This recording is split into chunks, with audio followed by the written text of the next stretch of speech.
जब तारकासुर ने उत्पात मचाया तब महादेव और पार्वती के ज्येष्ठ पुत्र कार्तिकेय ने उसे युद्ध के लिए ललकारा।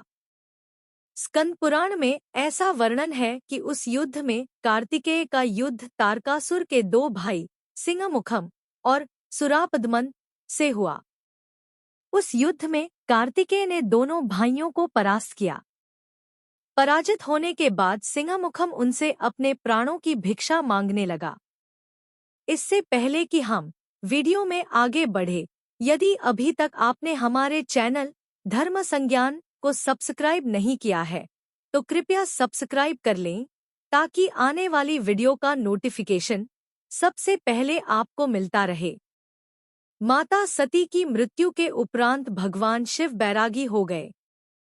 तब सती ने पर्वतराज हिमालय की पुत्री पार्वती के रूप में पुनर्जन्म लिया।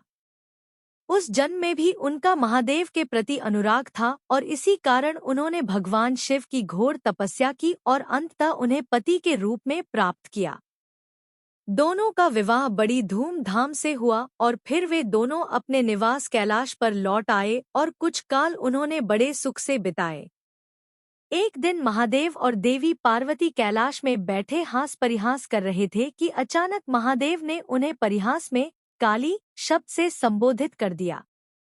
महादेव का ये संबोधन माता पार्वती को चुभ गया और वे तत्काल अपने श्याम रंग से मुक्ति पाने हेतु तपस्या के लिए निकल गई। महादेव ने उन्हें रोकने का बड़ा प्रयत्न किया किंतु उन्होंने ये निश्चय कर लिया था कि वो गौर वर्ण प्राप्त करके ही रहेंगी। वे पृथ्वी पर एक घोर वन में पहुंची और महादेव की तपस्या करना आरंभ कर दिया। पहले उन्होंने भोजन, फिर जल और अंत में वायु का भी त्याग कर दिया और तपस्या में ऐसी रत हो गई कि उन्हें किसी और चीज की सुध ही नहीं रही। उसी समय जंगल में घूमता हुआ एक विशाल सिंह वहां पहुंचा। उसका आकार इतना विशाल था कि अन्य जानवरों की तो क्या बात है, हाथी भी उसके सामने आने का साहस नहीं करता था। वो शेर कई दिनों से भूखा था और भोजन की खोज में घूम रहा था। तभी उसकी दृष्टि तपस्या में रत मां पार्वती पर पड़ी।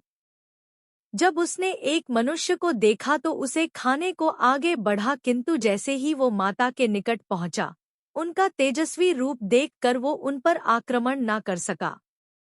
दैवयोग से उस सिंह के मन में भी भक्ति का संचार हो गया और वो भी वहीं माता के निकट बैठकर उनके समान ही तपस्या करने लगा।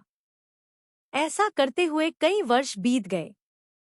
माता पार्वती की तपस्या से महादेव प्रसन्न हुए और उन्होंने प्रकट होकर उन्हें गौर वर्ण होने का वरदान दिया। अपनी तपस्या पूर्ण होने और वरदान प्राप्त करने के पश्चात माता ने वहीं एक सरोवर में स्नान किया।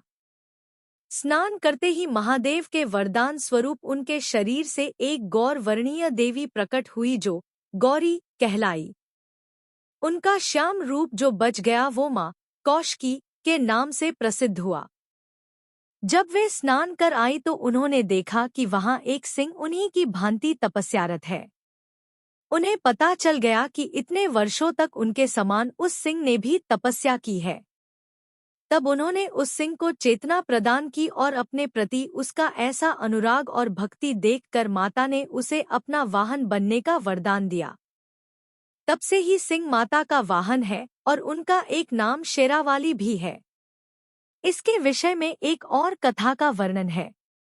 जब तारकासुर ने उत्पात मचाया तब महादेव और पार्वती के ज्येष्ठ पुत्र कार्तिकेय ने उसे युद्ध के लिए ललकारा। स्कंद पुराण में ऐसा वर्णन है कि उस युद्ध में कार्तिकेय का युद्ध तारकासुर के दो भाई सिंहमुखम और सुरापद्मन से हुआ। उस युद्ध में कार्तिकेय ने दोनों भाइयों को परास्त किया। पराजित होने के बाद सिंहमुखम उनसे अपने प्राणों की भिक्षा मांगने लगा। तब कार्तिकेय ने उसे एक सिंह का रूप देकर माता दुर्गा का वहां बनने का आशीर्वाद दिया। तब से सिंह मां दुर्गा का वाहन है। यदि आपको यह वीडियो पसंद आई हो तो कृपया कमेंट करें, लाइक करें और साथ ही वीडियो को आगे शेयर भी करें।